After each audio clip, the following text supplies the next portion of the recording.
Good evening sir. चलो तो मेरे ख्याल से लास्ट क्लास में हमने कुछ सर्किट की इंफॉर्मेशन ली थी ना, सर्किट के बारे में पढ़ा था। तो इलेक्ट्रिक सर्किट ही आज भी कंटिन्यू है, will continue electric circuit today also. तो दिस वीक तक हो सकता है ये चैप्टर खत्म और इसके बाद will take up the capacitors, है ना। इलेक्ट्रिक सर्किट के बाद जो आपका नेक्स्ट चैप्टर आएगा वो कैपेसिटर आएगा, राइट। बस अभी मैंने लास्ट क्लास में भी आपको एक ही बात बोली थी कि for now you concentrate on syllabus based on the major test, है ना। एक बार मेजर टेस्ट 20th को हो जाएगा, फिर आप इस पोर्शन को भी कर उसको भी आप क्या करोगे, सही। लेकिन अभी जो है मेजर टेस्ट, है ना। मेजर टेस्ट के बाद फिर देखते हैं कि जो आपके करंट है या मेजर टेस्ट तक तो और भी क्लासेस हो जाएंगी, तो कैपेसिटर का भी पोर्शन है, ये थोड़ा सा करना। चलो तो आज जो हम स्टार्ट करते हैं, आज हम स्टार्ट करेंगे इलेक्ट्रिकल इंस्ट्रूमेंट्स, है ना। काफी इंपॉर्टेंट पार्ट है ये। मतलब सर्किट में अगर मेरे से कोई बोले कि सबसे इंपॉर्टेंट पार्ट क्या है, तो वो इलेक्ट्रिकल इंस्ट्रूमेंट्स है ना। इलेक्ट्रिकल इंस्ट्रूमेंट्स के बारे में थोड़ी सी अच्छी नॉलेज आपको होनी चाहिए। इसके लिए I will take the 2 classes. आज की क्लास तो होगी, इसके अलावा नेक्स्ट क्लास भी ऑलमोस्ट इसी की होगी। तो 2 क्लास पे इलेक्ट्रिकल इंस्ट्रूमेंट्स विल टेक, है ना। तो इलेक्ट्रिकल इंस्ट्रूमेंट्स हम स्टार्ट करते हैं। इलेक्ट्रिकल मेजरिंग इंस्ट्रूमेंट्स, है ना। तो यहाँ पे अगर हम बात करें इलेक्ट्रिकल इंस्ट्रूमेंट्स की, तो जो सबसे पहला इंस्ट्रूमेंट आप पढ़ते हो, वी स्टडी द गैलोनोमीटर, है ना। कि सबसे पहला इंस्ट्रूमेंट यहाँ पे हम पढ़ते हैं, वी स्टडी गैलोनोमीटर, है ना। गैलोमीटर के बारे में हम पढ़ते हैं। तो गैलोमीटर हम जानते हैं कि galvanometer is instrument to detect the presence of current. जब भी आप गैलोमीटर की बात करोगे तो गैलोमीटर इज इंस्ट्रूमेंट, है ना, कि एक ऐसा इंस्ट्रूमेंट है, instrument to detect the presence of current, है ना। कि भाई किसी सर्किट में करंट प्रेजेंस है या नहीं, प्रेजेंस ऑफ करंट। भाई किसी भी सर्किट में करंट की प्रेजेंस को डिटेक्ट करने के लिए जो हम इंस्ट्रूमेंट यूज करते हैं उसी को हम क्या बोलते हैं, जैसे आपको गैलोमीटर, राइट। तो ये इसका मेन पर्पस होता है, क्योंकि गैलोमीटर की जो फंक्शनिंग होती है वो अभी आप नहीं पढ़ पाओगे, क्योंकि it requires some magnetism concept. उसमें हम पढ़ेंगे, जब मैग्नेटिज्म आप पढ़ोगे तो will study the moving coil galvanometer. अभी आप इसको नहीं पढ़ पाओगे। जस्ट गैलोमीटर के बारे में अभी हम ये जानते हैं कि ये प्रेजेंस ऑफ करंट को डिटेक्ट करता है, ये सर्किट में करंट है, तो इसका जो सिंबल होगा जस्ट आपका इस तरह से बनेगा, गैलोमीटर आ जाएगा जी, है ना। और जब भी कोई गैलोमीटर होगा तो इसमें 2 चीजें दी होंगी। एक तो आपको चीज होगा कि इस गैलोमीटर का कुछ जी ओम इंटरनल रेजिस्टेंस, इसका अपना रेजिस्टेंस, और दूसरा आपको दिया होता है इसका आईजी दिया होता है। IG is simply known as a full scale deflection, इसको बोलते हैं IG is simply known as a full scale deflection current, है ना। This is simply known as a full scale deflection current, है ना। तो अगर इस फुल्ली इसको डिफ्लेक्ट करना है तो जो करंट फ्लो होती है उसी को हम क्या बोलते हैं, आपकी IG simply called as a full scale reflection current. मतलब ये हो गया, ये एक एनालॉग टाइप इंस्ट्रूमेंट है, डिजिटल नहीं। तो भाई एनालॉग इंस्ट्रूमेंट्स में इस तरह से पॉइंटर बना होगा, यहाँ पे 0 है, इस तरह से और भी ग्रेजुएशंस, है ना। तो फुल स्केल रिफ्लेक्शन का मतलब ये है किसी भी एक साइड पे कंप्लीटली रिफ्लेक्ट करने की जितनी करंट चाहिए होती है उसे तो बोलते हैं फुल स्केल रिफ्लेक्शन करंट। कौन था भाई, कौन है ये, कौन है ये, मैसेज करो जरा, इंडिविजुअल कौन था ये।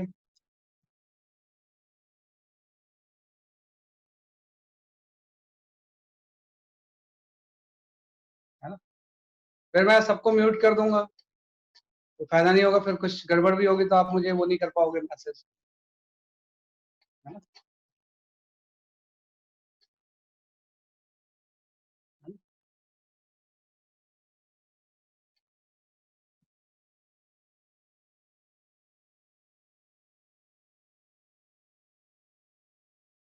है ना, नहीं करो सब, ठीक है। नहीं मैं तो सबको मैं म्यूट कर दूंगा, इसके बाद अगला हुआ, ठीक है। नाम पता चल गया मुझे कौन था, नहीं करो सब। यहाँ पे आ गया IG simply known as a full scale reflection current. इसका मतलब हो गया कि कितनी करंट यहाँ से फ्लो होगी IG ताकि ये कंप्लीटली डिफ्लेक्ट, इसी को हम बोलते हैं जैसे कि आपको फुल स्केल रिफ्लेक्शन करेंगे। जब IG यहाँ पे फ्लो होगी तो ये कंप्लीटली डिफ्लेक्ट होगी, है ना। अगर ये इससे हाफ करंट रिफ्लेक्ट होगी तो ये हाफ डिफ्लेक्ट, IG को हम बोलते हैं जैसे कि आपका फुल स्केल रिफ्लेक्शन। तो अगर मैं जो गैल्वेनोमीटर है इसके बारे में बस इतना ही जानते हैं, तो चीजें दी होंगी, एक तो G ओम रेजिस्टेंस और IG क्या हो जाएगा इसका वजह से आपका फुल स्केल रिफ्लेक्शन, राइट। इसके बाद आता है जो नेक्स्ट इंस्ट्रूमेंट है आपका, that instrument is known as ammeter, है ना। यहाँ पे एक आपका आ जाएगा next instrument is known as ammeter. तो देखो एमीटर करंट को मेजर कर सकते हैं, galvanometer is not current measuring instrument, क्योंकि IG की वैल्यू तो कुछ माइक्रो एम्पियर में होती है, तो जैसे माइक्रो एम्पियर से ज्यादा करंट फ्लो होगी उसको फुल्ली डिफ्लेक्ट हो जाएगा। तो हम यहाँ पे पढ़ते हैं एमीटर, वो ammeter is a used to measure the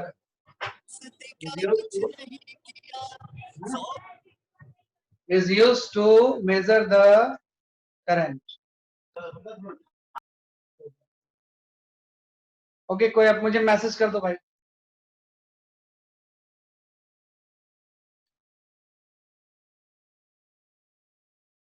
message कर देना कुछ भी आपको पूछना होगा मुझसे।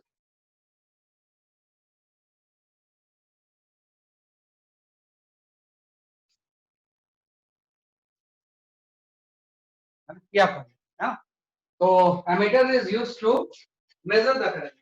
जब भी कोई एमीटर होगा ये आपके करंट को मेजर करने में यूज होगा, used to measure the current, है ना। कि भाई करंट को मेजर करने के लिए जो हम इंस्ट्रूमेंट यूज करते हैं that is known as ammeter.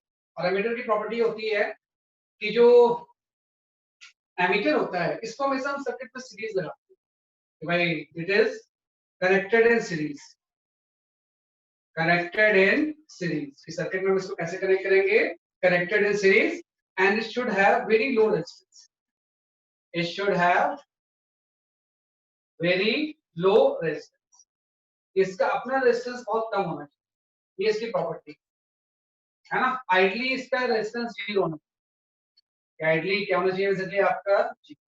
तो ये एमीटर की प्रॉपर्टी होती है, used to measure the current connected in series, it should have very low resistance. मतलब ये हो गया कि जब भी आप इस तरह से कोई सर्किट होगा, ये कोई बैटरी है, इंटरनल रेजिस्टेंस है और ये कोई एक्सटर्नल रेजिस्टेंस है ना, इसमें अगर सर्किट में स्मॉल आर है, ई है, कैपिटल आर है, इसमें अगर आपको करंट निकालना है ना, कितनी करंट फ्लो हो रही है, तो हम यहाँ पे एक एमीटर लगाते हैं और एमीटर हमेशा सर्किट में सीरीज में, और वही बात है कि एमीटर इटसेल्फ रेजिस्टेंस है ना, तो हम चाहेंगे कि इसका रेजिस्टेंस कम ताकि मेन करंट को इफेक्ट नहीं करे, तो इसलिए it should have very less low resistance, ideally क्या होना चाहिए जैसे आपका 0। तो ये हो गया बेसिकली आपका कि एमीटर को हम सर्किट में कनेक्ट कैसे करें, तो कनेक्शन का ये मेथड है। इसके बाद आता है अब का कि एमीटर वगैरह कोई नए इंस्ट्रूमेंट्स नहीं होते, बल्कि हम गैल्वेनोमीटर को ही एमीटर में कन्वर्ट करते हैं। भाई एमीटर कोई अलग से इंस्ट्रूमेंट थोड़ी है, बल्कि हम गैल्वेनोमीटर को किस में कन्वर्ट करेंगे, एमीटर में, है ना। तो सिंपल सा इस कन्वर्जन के लिए सिंपल सा हम ये वर्ड यूज करेंगे, to convert galvanometer right into ammeter। Galvanometer को एमीटर में कन्वर्ट करने के लिए हम एक लो रेजिस्टेंस शंट लगा दें, we connect right a low resistance shunt, और शंट वर्ड यूज होता है पैरेलल के लिए, low resistance shunt parallel to galvanometer, parallel to galvanometer. इस तरह से हम इसको कन्वर्ट करें, एक लो रेजिस्टेंस शंट अगर हम पैरेलल लगाते हैं तो गैल्वेनोमीटर किसमें कन्वर्ट हो जाएगा, आपका एमीटर में। सुटेबल रेंज, सुटेबल रेंज के हिसाब से ये किसमें कन्वर्ट हो जाएगा, जैसे आपकी एमीटर। जैसे इसका कंसेप्ट ये जानना कि आप एक ऐसा एमीटर बनाना चाहते हो जिस एमीटर का जो रेंज है ना, वो 0 से आई मैक्सिमम तक है ना। भाई 0 से लेके कहां तक, आई मैक्सिमम तक, 0 से 10 एम्पियर हो सकता है, 0 से 20 एम्पियर तक हो सकता है। हमेशा जब आप कन्वर्ट करोगे तो रेंज आपको पता होगा कि भाई किस रेंज का आप यहाँ पे एमीटर फॉर्म करना चाहते हैं, किस रेंज का you are going to form the ammeter, भाई किस रेंज का एमीटर हम क्या करना चाहते हैं, जैसे कि आपका फॉर्म करना चाहते हैं। हाँ मैं करवा दूंगा क्वेश्चन, है ना। I will take up this question. लेकिन पहले थोड़ा सा एक थ्योरी है ना वो पढ़ लेते हैं। आज नहीं भी करवा पाया तो नेक्स्ट क्लास में जरूर करवा दूंगा। क्या पढ़ गया तो रेंज जो हो गया वो 0 से क्या हो गया सकते आपका आई मैक्सिमम तक, है ना। कि इसका रेंज है तो किस तरह से कन्वर्ट करते हैं आपको समझना है कि क्या होगा कि कोई गैलोमीटर है और इस गैलोमीटर के कुछ जी ओम रेजिस्टेंस होगा, इसके पैरेलल में हम एक सूटेबल शंट लगाएंगे।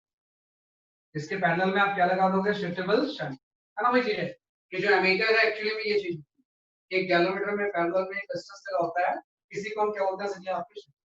ये शंट कितने अमाउंट का होगा सारा कुछ डिपेंड करता है रेंज के, यहाँ पे आई मैक्सिमम कितना है।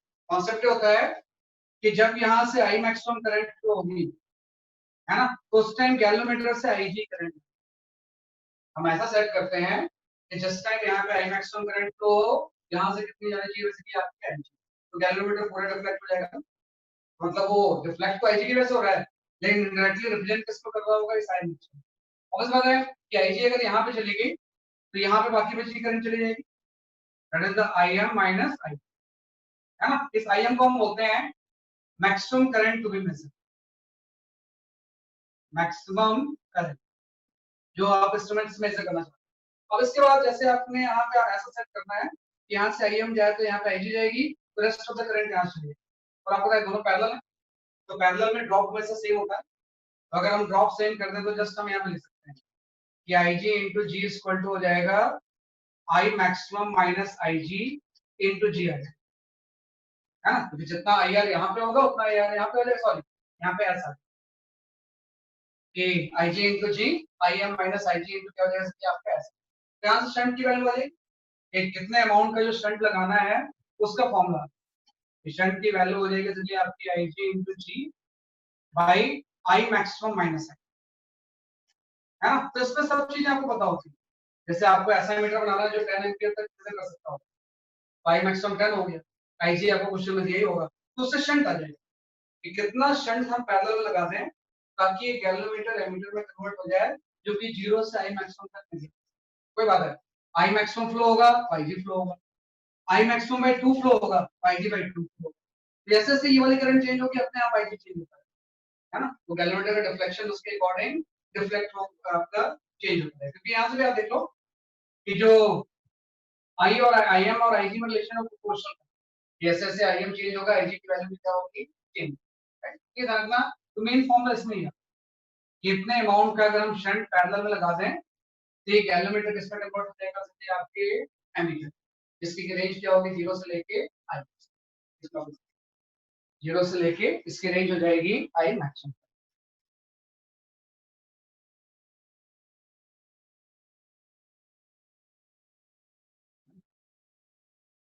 शंट सिंपल रेजिस्टेंस होता है ना। किस जो शंट जो होता है दिस इज सिंपली रेजिस्टेंस।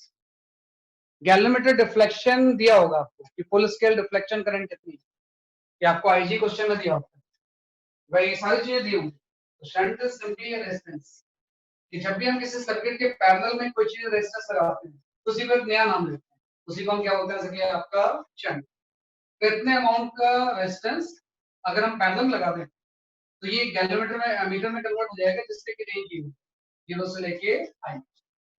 ये तो हो गया गैलोमीटर। ऐसे ही आ जाते हैं वोल्ट मीटर पे, है ना। भाई एक और इंस्ट्रूमेंट हम यहाँ पढ़ते हैं, वी स्टडी वोल्ट मीटर, और जैसे ही आप पढ़ लोगे नेक्स्ट एक दो क्लास में इसी के हाई लेवल क्वेश्चंस की सब प्रैक्टिस होगी। यहाँ पे आ जाएगा आपका we can talk about the volt metre.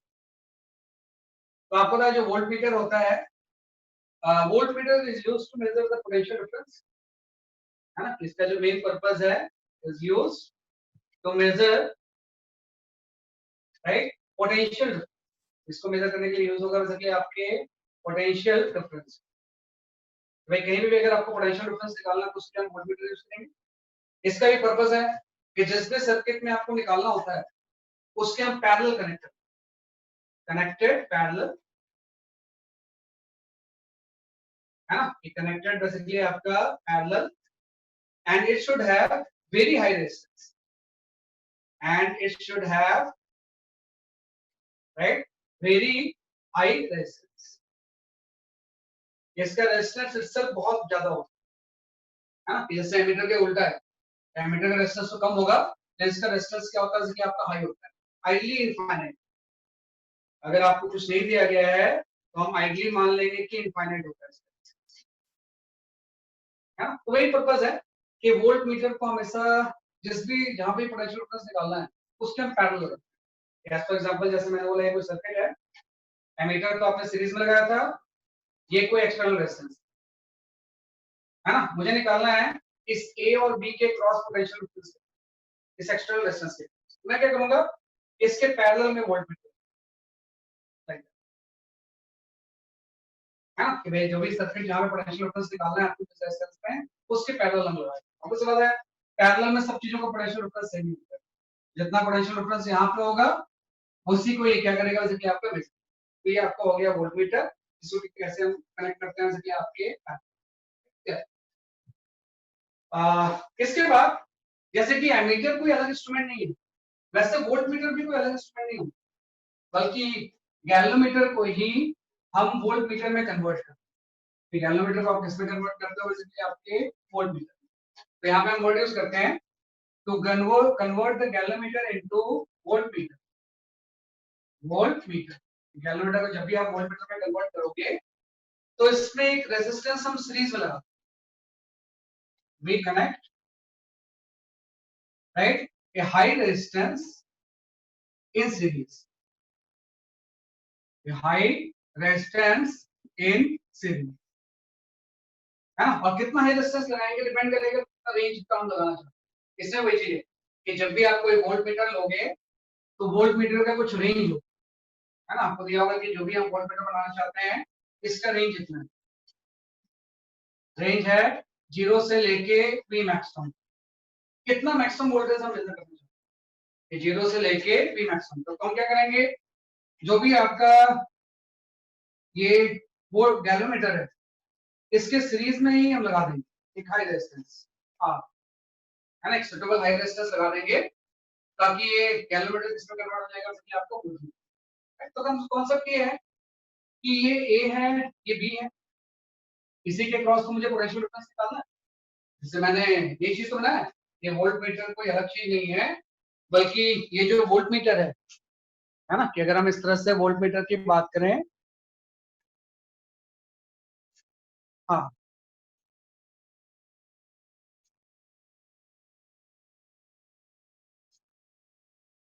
ठीक है, अगर हमें वोल्ट मीटर की अगर हम इसमें बात करें तो वोल्ट मीटर में जस्ट ये बोल सकते हैं हमसे कि ये वोल्ट मीटर ही ये चीज, ये गैल्वेनोमीटर से सीरीज में हमने क्या लगा दिया कि आपके हाई रेजिस्टेंस, ये वोल्ट मीटर का हाई रेजिस्टेंस इसलिए होता है ताकि यहां से करंट नहीं, जो भी हम करंट जानना चाहते हैं वो यहीं से जानना है ना भाई। और हाई रेजिस्टेंस होगा, आपको पता है वोल्ट मीटर का अगर हाई रेजिस्टेंस होगा तो जब इससे पैरेलल में वो कंबाइंड होगा तो पूरे सर्किट का भी हाई रेजिस्टेंस, और उसका बहुत ज्यादा कोई फर्क, पूरे सर्किट का भी रेजिस्टेंस जो होगा पैरेलल में इस तरह से हाई होगा, राइट। वापस आने के हम चाहते हैं कि इस तरफ कोई करंट नहीं है, जो भी ड्रॉप जिसको मेजर करना चाहते हैं हम यहाँ मेजर करना चाहते हैं, तो हम चाहते हैं कि मैक्सिमम जो ड्रॉप हो वो सिर्फ यहीं पे मिले, तो इसी ड्रॉप को ये करेक्टली दी, इसलिए वोल्टमीटर का रेजिस्टेंस क्या होता है, जैसे आपका हाई। तो यहाँ पे आ गया, जैसे ये टर्मिनल ए है और ये टर्मिनल बी, वोल्टमीटर एक्चुअली में ही होता है कि गैल्वेनोमीटर से एक रेजिस्टेंस क्या होगा, जैसे आपका सीरीज, अब कितना रेजिस्टेंस सीरीज में होगा वो सारा कुछ डिपेंड करेगा वी मैक्सिमम। हमारा कंसेप्ट ये है कि जब यहाँ पे वी मैक्सिमम पोटेंशियल ड्रॉप होगा तो उस टाइम यहाँ पे आईजी करंट है ना, मतलब जब भी यहाँ पे वी मैक्सिमम ड्रॉप होगा तो यहाँ से जो करंट जाना चाहिए वोल्टमीटर के अंदर में वो आईजी होगी, और जैसे आईजी के अंदर जाएगा तो आपको पता है ये जो पॉइंटर होगा मैक्सिमम डिफ्लेक्ट हो जाएगा, तो डिफ्लेक्शन तो आईजी की वजह से ही हो रहा है, लेकिन डायरेक्टली किसको मेजर कर रहा है, वी मैक्सिमम। वही चीज है कि वी पोटेंशियल ड्रॉप से हम आईजी को एडजस्ट करते हैं, जब ये वी मैक्सिमम होगा तो आईजी होगा, मान लो ये वी मैक्सिमम बाय 2 है तो आईजी बाय 2 हो जाएगा, ये वी मैक्सिमम बाय 4 है तो आईजी बाय 4 हो जाएगा, मतलब जो डिफ्लेक्शन होगा ना वो वी मैक्सिमम के अकॉर्डिंग क्या होगा मॉनिटर, डायरेक्टली वो वी मैक्सिमम को क्या कर रहा होगा, मेजर। तो ये आ गया, अब एक चीज आ गया कि अगर वी मैक्सिमम होगा तब यहाँ पे आईजी जाना चाहिए, तो उसके लिए आर कितना होना चाहिए निकाल सकते हैं, आपको पता है वी मैक्सिमम इक्वल टू क्या हो जाएगा, वी मैक्सिमम की वैल्यू हो जाएगी IG into G plus R by current into total resistance, दोनों सीरीज में ही तो होंगे, इस कैलकुलेटर का भी अपना रेजिस्टेंस होगा, तो यहाँ से आपकी आर की वैल्यू आ जाएगी, तो सेटेबल आर जो आएगा वो आपका ये आ जाएगा V maximum by IG minus G, तो ये आपका फॉर्मूला, कितना रेजिस्टेंस अगर हम सीरीज में लगा दें तो ये गैलोमीटर एक वोल्ट मीटर में कन्वर्ट, क्योंकि कहां से कहां तक मेजर कर सकता है, जीरो से लेके वी मैक्स, राइट, तो ये इसका कॉन्सेप्ट है, तो इस तरह से हम गैलोमीटर को वोल्ट मीटर या एमीटर में क्या करते हैं, इसलिए आपका कन्वर्ट, ये कन्वर्ट वोल्ट गैलोमीटर को हम वोल्ट मीटर और मीटर में क्या करते हैं, इसलिए आपका कन्वर्ट,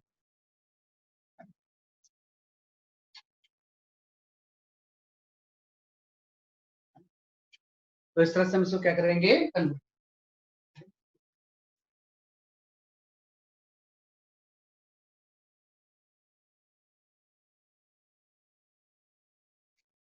तो इसके ऊपर बस छोटा सा एक क्वेश्चन जिसमें कि सीधे फॉर्मूला आता है ना, ताकि आपको थोड़ा सा आइडिया लगे कि हम क्या बोलना चाह रहे हैं, कितना हाई रेजिस्टेंस है ना, ये सारी चीजें क्या हों, जस्ट उसका वो कोई क्वेश्चन नहीं है, जस्ट हमने जो डिस्कशन किया उसको जस्ट एक समराइज कर, just purely formula based question, तो मैं दे रहा हूँ, आप उसको सॉल्व करके मुझे आंसर मैसेज कर दो, solve it and message the answer.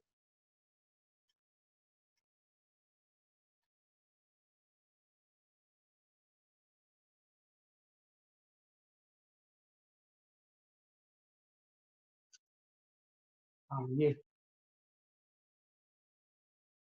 First and second question, first and second question दोनों क्वेश्चन करना, एक गैलोमीटर का है, एक एमीटर का, और एक आपका वोल्ट, और जो भी आंसर आ रहा है मुझे मैसेज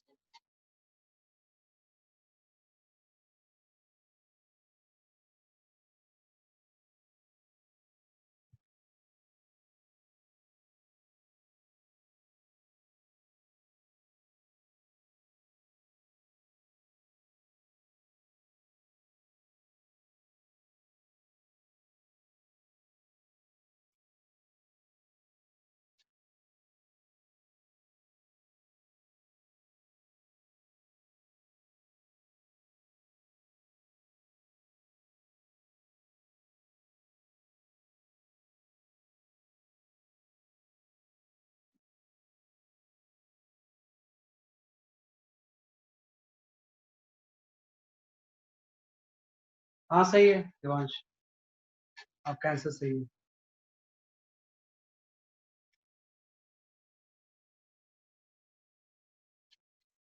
हाँ सही है, सही आंसर, सही।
है ना, जस्ट एक फॉर्मूला बेस्ड क्वेश्चन है आपका, है ना, इसमें ऐसा कुछ है नहीं, है ना, काफी आंसर आ गए मेरे पास, many answer I have got. हाँ सही है, सही है देवांश, सही है, ठीक है ना, सही है, चलो मोस्टली आंसर सही है आपके। तो जस्ट आई विल एक्सप्लेन कि किस तरह से हम इसको क्या करेंगे, सॉल्व करेंगे, है ना।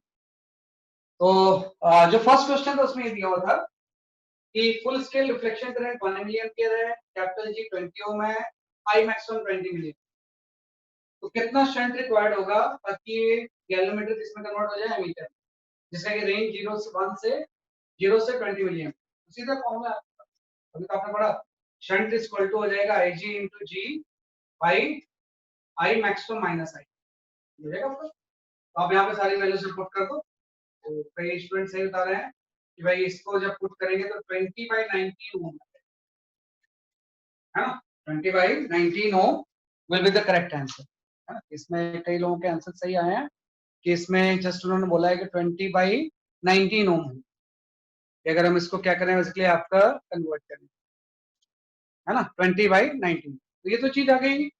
इतने अमाउंट का शंट लगाएंगे, ये दो रेजिस्टेंस का शंट गैलोमीटर के पैरेलल लगा, तो ये गैलोमीटर किसमें कन्वर्ट हो जाएगा, एमीटर में, जिससे कि रेंज इतना। अब इस एमीटर का रेजिस्टेंस कितना होगा जो बनेगा, तो एमीटर का रेजिस्टेंस तो कुछ डिफरेंट हो जाएगा। रेजिस्टेंस ऑफ द एमीटर क्या होगा, अब ये गैलोमीटर और ये शंट, ये दोनों पैरेलल हो गए ना, इतने अमाउंट का शंट और ये गैलोमीटर का रेजिस्टेंस दोनों पैरेलल हो गए, तो रेजिस्टेंस का जो होगा इसका वो GS by G plus S, है ना, वो और भी कम हो जाएगा, क्योंकि पैरेलल में और भी रेजिस्टेंस क्या होता है, जैसे कि आपके कम होते हैं, रेजिस्टेंस भी कम है, जब पैरेलल में कोई दूसरा रेजिस्टेंस आ जाएगा तो और भी पूरा रेजिस्टेंस का हो जाएगा कम। तो हम चाहते हैं कि इसका रेजिस्टेंस आइडियली क्या होगा, वैसे कि आपका बहुत कम, राइट, तो इससे आप इसका इंटरनल रेजिस्टेंस, इस तरह के क्वेश्चंस जस्ट हम इसमें भी नहीं है। सेकंड क्वेश्चन में गैलोमीटर का रेजिस्टेंस आपको इतना दिया हुआ था, फुल स्केल रिफ्लेक्शन करंट इतनी है, रेंज इतनी है, तो आपको ये बताना था कि इसमें कितने अमाउंट का रेजिस्टेंस सीरीज में लगेगा।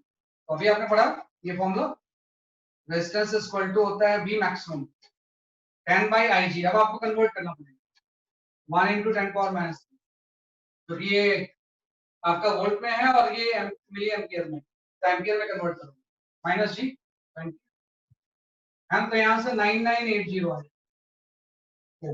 वही बात है, एक हाई रेजिस्टेंस हमने सीरीज में लगाया ताकि गैलोमीटर 0 से 10 वोल्ट को मेजर करने वाला है, वोल्ट मीटर बनेगा, और जो वोल्ट मीटर बनेगा उसका जो रेजिस्टेंस होगा वो आपका R प्लस जी हो जाएगा, क्योंकि एक जी तो था ही, उससे एक R सीरीज में लगा दिया ना, तो उसका रेजिस्टेंस जो होगा वो 10,000 होगा, हाँ, तो इटसेल्फ उसका रेजिस्टेंस क्या है, बहुत हाई, कि जो भी हम वोल्ट मीटर बना रहे हैं उसका रेजिस्टेंस क्या होता है कि आपका बहुत हाई होता है। ये जस्ट एक क्वेश्चन था बेस्ड ऑन द फॉर्म, है ना, इसमें कोई ऐसा बहुत ज्यादा कोई लॉजिकल चीजें नहीं है, तो ये होता है, बाद में से क्वेश्चंस आएंगे जिसमें कि कई सारी चीजें हम यूज करेंगे, लेकिन अभी फिलहाल जस्ट मैंने टू द पॉइंट चीजों पर रखा है ताकि आप जस्ट को जो फॉर्मूला आ गया उसमें क्या अप्लाई करना है वो आप सीख सकते हैं। इसके बाद आते हैं जो इसमें third instrument, that is known as a meter bridge, जो यहाँ पे हम थर्ड इंस्ट्रूमेंट पढ़ते हैं, वी स्टडी मीटर ब्रिज, है ना। तो ध्यान रखना मीटर ब्रिज का जो पर्पस है ये अननोन रेजिस्टेंस को निकालना है। जब भी हम बात करेंगे मीटर ब्रिज की, मीटर ब्रिज, तो मीटर ब्रिज का जो पर्पस है वो ये है to find out unknown resistance, to find out unknown resistance, कोई भी रेजिस्टेंस अगर आपको नहीं पता है तो उसको हम मीटर ब्रिज से निकालते हैं, based on principal of Wheatstone, based on principal of Wheatstone, ये हम जानते हैं what is the principle of Wheatstone bridge, हाँ, मतलब इसका जो सर्किट होता है वो कैसा होता है, व्हीटस्टोन ब्रिज जैसा होता है, वही बात है कि वो जो सर्किट था, अब ये उसका instrument based on that particular circuit. तो आपको पता है कि अभी आपने पढ़ा था कि कोई भी अगर व्हीटस्टोन ब्रिज होगा, है ना, तो व्हीटस्टोन ब्रिज के बारे में हम जानते हैं, तो जो मीटर ब्रिज है उसमें क्या होता है, यहाँ पे एक आपका इस तरह से 1 मीटर लेंथ का वायर, यहाँ पे 1 मीटर लेंथ का क्या हो जाएगा सके आपका वायर। इस तरह से 1 मीटर लेंथ का एक वायर लेते हैं और थ्रू ए स्ट्रिप्स, है ना, यहाँ पे एक रेसिस्टेंस बॉक्स आ जाए, इसको हम बोलते हैं रेसिस्टेंस बॉक्स, आरबी, है ना। ये इस तरह से कुछ कनेक्शंस हैं और यहाँ पे हम वो रेजिस्टेंस लगाते हैं जिसका कि आपको रेजिस्टेंस निकालना है, unknown, we use unknown as X, इसका रेजिस्टेंस आर है। रेजिस्टेंस बॉक्स से हम रेजिस्टेंस चूज कर सकते हैं, ये आपका हो गया आर, है ना। और उसके बाद इसको यहाँ से आपने कनेक्ट कर दिया। वाई भी कॉल्ड एज मीटर ब्रिज, क्योंकि ये जो वायर है इसकी जो लेंथ होती है वो 1 मीटर, यहाँ पे एक स्केल लगा होता है इसके बगल में, है ना, स्केल वो 1 मीटर को रीड करता है। डिफरेंट इंस्ट्रूमेंट में कुछ डिफरेंट भी हो सकता है, लेकिन फिलहाल हम 1 मीटर लेंथ का लेते हैं। इस तरह से आपका 1 मीटर तक, है ना? ये आपका गया।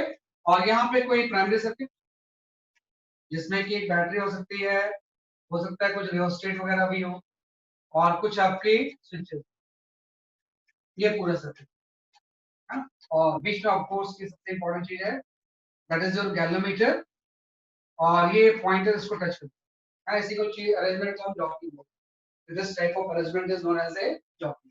तो इस तरह का जो इंस्ट्रूमेंट होगा we call as a meter bridge, है ना। ये जो मीटर ब्रिज होगा उसका स्ट्रक्चर आपका ये क्या ध्यान रखना, एक 1 मीटर लेंथ का वायर, रेजिस्टेंस बॉक्स जिसका ये रेजिस्टेंस होगा एक्स, ये आपको अननोन, इसी को आपको निकालना है। ये रेजिस्टेंस क्या हो सकती है आपकी अननोन, है ना। अब आपको पता है कि जो प्रिंसिपल ऑफ व्हीटस्टोन ब्रिज है वो ये बोलता है कि कोई भी जो व्हीटस्टोन ब्रिज होगा, है ना, कि अगर हम बात करें व्हीटस्टोन ब्रिज की, तो व्हीटस्टोन ब्रिज का जो स्टैंडर्ड सर्किट होता है वो हमेशा इस फॉर्म में, ये जो इसका स्टैंडर्ड सर्किट होगा वो आपका इस फॉर्म में, है ना। इससे एक आपका बैटरी लगा हुआ है ना, और बीच में एक गैल्वेनोमीटर लगा हुआ है। आपको पता है ये हो गया P, ये हो गया Q, ये हो गया R और ये हो गया X, है ना। और अगर ये व्हीटस्टोन ब्रिज बैलेंस्ड है, अगर ये व्हीटस्टोन ब्रिज बैलेंस्ड है तो आपको रेशियो फुलफिल होना चाहिए कि P/Q किसके इक्वल होगा, R/X। This is known as the principle of Wheatstone bridge. अब आप चीज आ गई कि ये भी वही चीज है, किसी का ये इंस्ट्रूमेंट फॉर्म, तो R और X को समझ में आ रहा है। रेजिस्टेंस बॉक्स का रेजिस्टेंस R है, ये अननोन रेजिस्टेंस क्या है, X है। एक्चुअली हम करते क्या है कि जो जॉकी या पॉइंटर है ये, इसके ऊपर हम कहीं भी इसको टच कर सकते हैं। तो स्टार्टिंग में क्या होगा कि जैसे यहाँ से प्राइमरी सर्किट से कोई आई करंट जाएगी, कुछ करंट हो सकता है यहाँ से फ्लो होगी आई, है ना। स्टार्टिंग में ही बैलेंस नहीं होगा, जिससे करंट जा रही है तो करंट डिवाइड वगैरह होगी, यहाँ से आई करंट जा अनबैलेंस है। हम क्या करते हैं, इसको मूव करते हैं और तब तक मूव करते हैं जब तक कि आई जीरो नहीं। द मोमेंट गैल्वेनोमीटर की रीडिंग यहाँ पे जीरो आ गई, we measure this length, scale आपके सामने है, हम ये लेंथ मेजर कर सकते हैं, है ना। और अब इसके बाद ये लेंथ अगर L है तो ये आपका 100 सेंटीमीटर में अगर ले लें तो 100 माइनस L हो जाएगा, है कि अगर ये L लेंथ पे बैलेंस हो रहा है तो ये कितना रहेगा कि आपका 100 माइनस, तो एक चीज तो P एंड Q है, RNX आ गया, ये रेजिस्टेंस आपका P होता है, ये Q, तो अगर ये बैलेंस है तो ये रेशियो फुलफिल होगा ना, कि P और Q का जो रेशियो होगा वो R/X की क्या होगा, जैसे आपका इक्वल। तो इसमें अगर आपको P पता है, Q पता है, R पता है, तो X अपने आप आ जाएगा, यहाँ से X की वैल्यू आ जाएगी, X इक्वल टू हो जाएगा Q/P, X की जो वैल्यू हो जाएगी वो Q/P क्या हो जाएगा, जैसे आपकी R। और आपको पता है इस फॉर्मूले के अकॉर्डिंग कोई भी रेजिस्टेंस होता है वो रोयल बाय ए होता है, तो resistance is directly proportional to the, हां, इस वायर की अगर क्रॉस सेक्शनल एरिया सेम है, इसका मटेरियल भी सेम है, हां, तो आपस वाला जो रेजिस्टेंस होगा इसका वो लेंथ के क्या होगा, डायरेक्ट प्रोपोर्शनल। यहां से Q एंड P को लेंथ के टर्म्स में लिख सकते हैं, वही जो यहाँ पे Q होगा ये आपका हो जाएगा 100 माइनस L, और P आपका हो जाएगा इनटू, तो यहाँ से X की वैल्यू आ जाएगी।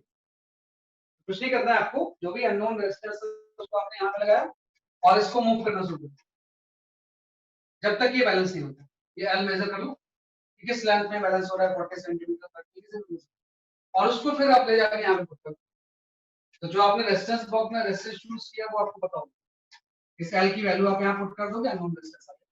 तो ये मीटर ब्रिज है, और जो कि बेस्ड है इस व्हीटस्टोन बेस सर्किट, इस तरह से हम इसको डिफाइन कर सकते हैं। काफी क्वेश्चन इसके ऊपर भी आते हैं एग्जाम में, पहले आप इसको लिख लो।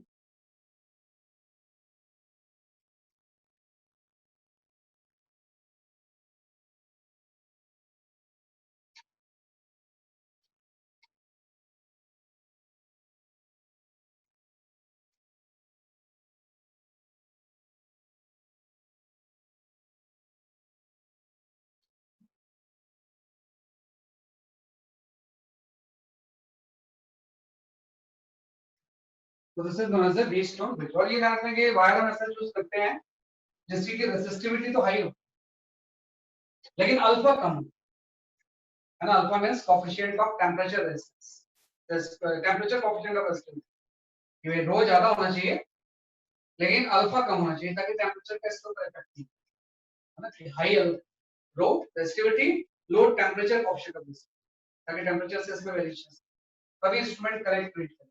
अदरवाइज इसमें क्या होंगी, एरर्स। अदरवाइज इसमें क्या हो जाएगी, इसकी आपकी एरर्स।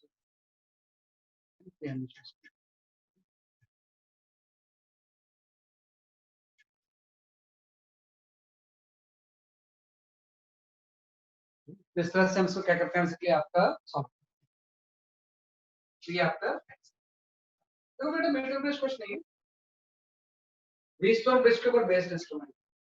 तो x की value q by p into r हो जाएगा।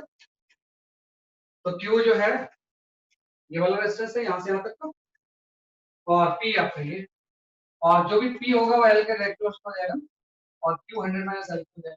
तो q बाई l का रेशियो आपका ये आपका। तो अगर बैलेंसिंग लेंथ आपको l पता है तो उससे अननोन रेजिस्टेंस, इसमें ज्यादा कुछ नहीं। Now solve one question based on the meter bridge. Meter bridge के ऊपर इंस्ट्रूमेंट से पढ़ लेते हैं।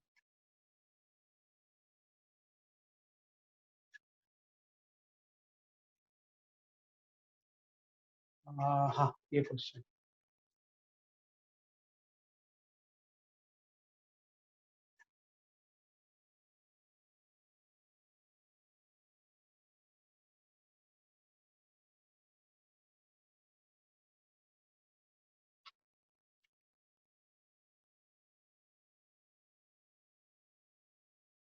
Find the R1 and R, जो आंसर आएगा मुझे बताना।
ठीक बता दो, जिन्होंने भी आंसर भेजा है उनका आंसर सही।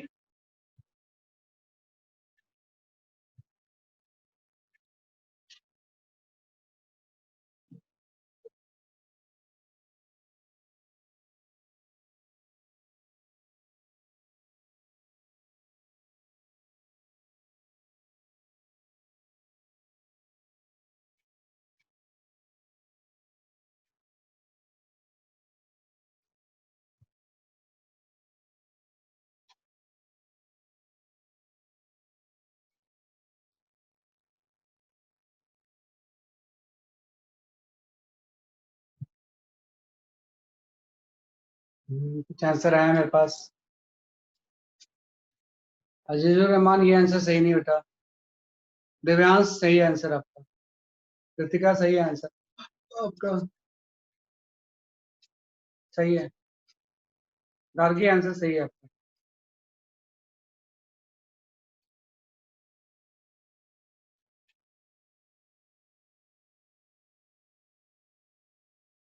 गार्गी आप थोड़ा पढ़ाई करने लगी है लग रहा है, 11th में बहुत रेस्ट कर लिया है इसमें।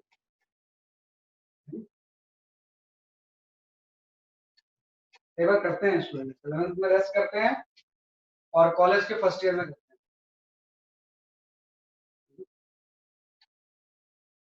कॉलेज में जाकर फर्स्ट ईयर में पढ़ाई नहीं करते नहीं, तो अपने आप को सोचते हैं कि हम तो टॉप स्पेशलिस्ट हो चुके हैं। फिर फर्स्ट ईयर में समझ आता है, फिर सेकंड ईयर से पढ़ना शुरू करते हैं।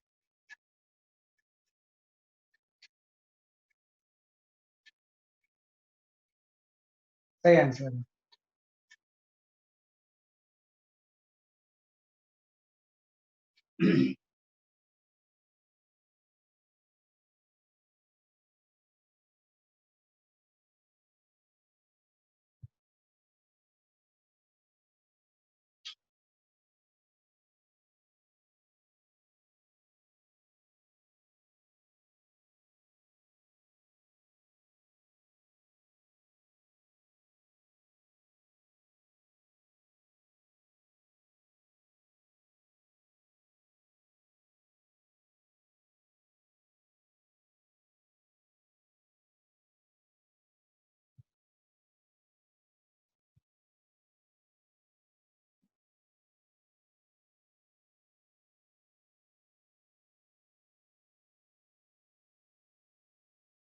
जिन्होंने भी आंसर भेजे अभी तक उनके आंसर सही है।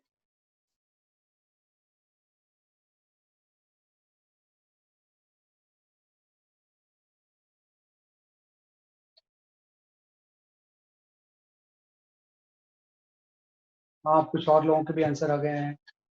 हाँ सही है, निहारिका सही आंसर है आपका। आदित्य सिंह थोड़ा सा गलत आ रहा है बेटा, थोड़ा सा चेक करो उसे आप।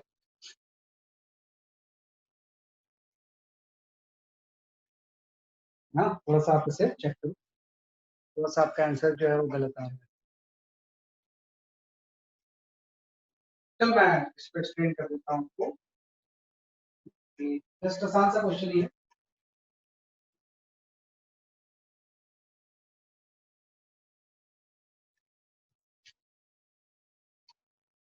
ठीक है, चलो मैं let me explain this question. Let me explain this question. देखो क्या है कि this is based on the Wheatstone bridge. तो सारा कंसेप्ट आपको क्या यूज करना है इसमें, व्हीटस्टोन ब्रिज का यूज करना है। इसने बोला है कि R1 R2 रेजिस्टेंस है अननोन, एल लेंथ पे बैलेंस हो रहा है, ये 100 माइनस एल। हाँ पहले से बोला था कि अगर ऐसे ही है तो जिस लेंथ पे बैलेंस हो रहा है 40 सेंटीमीटर, मतलब फर्स्ट केस में एल की वैल्यू 40 सेंटीमीटर। और क्या आपने पढ़ा कि जो R1 एंड R2 का रेशियो होगा वो इन दोनों के लेंथ के रेशियो पे इक्वल हो जाएगा, P बाई क्यू पे। तो यहाँ से आपका ये आ गया L बाई 100, और L अगर हम यहाँ पे 40 पुट कर दें तो ये आपका 2/3 आ जाएगा। यहाँ पे जस्ट आ गया 40 डिवाइड बाई 100 माइनस। तो पहले तो R1 R2 का रेशियो याद है ना, 40 डिवाइड बाई 100 माइनस क्या आ गया, फिर आपको 40। तो इससे R1 R2 में इक्वेशन है, लेकिन आपको R1 R2 की इंडिविजुअल वैल्यू निकालनी है ना। तो उसने फिर एक और हिंट दिया कि अगर मैं R2 को शंट कर दूंगा, तो शंट वर्ड यूज किया है, इसका मतलब रेजिस्टेंस जो लगेगा वो पैरेलल में लगेगा, और 10 ओम रेजिस्टेंस से शंट, मतलब इसके पैरेलल में अगर हम 10 ओम और लगा, ये शंट का मतलब। तो जो बैलेंसिंग पॉइंट है कहीं यहाँ शिफ्ट हो जाता है, और वो जो शिफ्ट हो रहा है वो 50 पे शिफ्ट हो, तो आपको तो अभी भी वो चीज फुलफिल होगी ना, R1 बाई R2 पूरा divide by L by 100 minus. तो R1 तो वही था, लेकिन अपने अब इन दोनों को पैरेलल ले लिया, तो ये रेजिस्टेंस आपका ये हो जाएगा R2 into 10 divide by R2 plus, है ना। पहले तो सिंपल R2 ही था, फिर R2 का ऑपरेशन कर दिया तो पैरेलल कॉम्बिनेशन से इसका निकाल दिया, और ये इक्वल हो जाएगा अब 50 पे बैलेंसिंग पॉइंट। तो 100 माइनस क्या हो गया सर, आपका 50। तो आपके पास 2 इक्वेशंस आ गए, 2 अननोन्स। तो दोनों को सॉल्व करके जब आप कैलकुलेट करोगे तो R1 आपका आ जाएगा, हाँ, R1 की जो वैल्यू आ रही है दैट इज योर 10/3, 10/3 हो, एंड जो R2 आ रही है ये आपको 5, R1 10/3 और R2 जितना आ सकता है आपको 5/3, तो इससे हम सॉल्व कर लेंगे। तो जस्ट आपने वही बैलेंस व्हीटस्टोन ब्रिज का कंसेप्ट इसमें यूज किया, कोई नई चीज नहीं है। P/Q = R/X, हाँ, तो पहले ये 40 पे बैलेंस था, शंट करने के बाद 50 पे बैलेंस, शंट करने के बाद किस पे बैलेंस हो गया, जैसे कि आपके